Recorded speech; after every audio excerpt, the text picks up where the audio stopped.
Nandito na po kami ngayon sa Barangay Ugong, Santa Cruz, Laguna. Kasama ang buong team ng Sol Aragones Foundation. Dala na po natin yung kahilingan ni Nanay Leonor para kay Lola Julia. Teka, yun si Ate Leonor. Hello! Hello po! Kumusta po kayo? Opo. So, nandito kami. Hello po sa inyo. Nandito kami para tuparin yung pong hiling nyo para sa inyong ina dun sa iabante mo na programa po ng teletabloid. Ano po?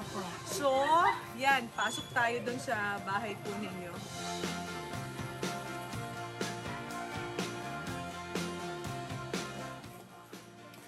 So, ito po yung inyong bahay po. Nasaan po si Nanay? Ayun. Si Nanay. Nanay Julia. Hello. Nanay, may dala po kami sa inyo, ha? Hindi na po kayo dito tutulog sa dito matigas na kahoy na hinihigan nyo. Dahil gusto namin komportable. Ito po, Nay. May dala kami. Folding bed. Ayan. Nay, ito po, folding bed.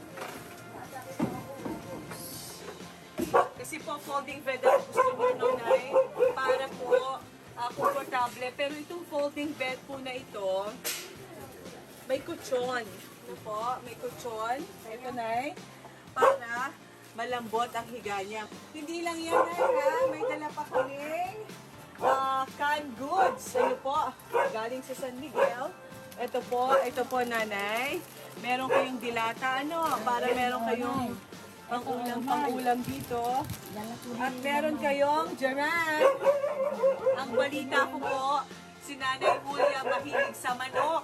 Kaya nagdala ang Sol Aragones Foundation ng Andox Lechon Manok. Nanay! Yehey! Ito po ang kanyang ating manok. Gusto na natin. Ate Leonor, ikaw na magbukas. Baka makain ko pa yan.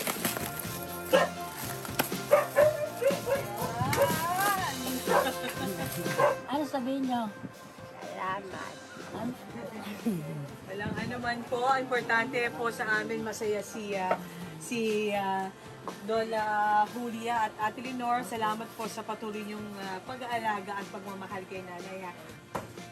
Naway ngiti sa puso at ginhawa sa pagtulog ang hatid kay Lola Julia ng simpleng regalo natin.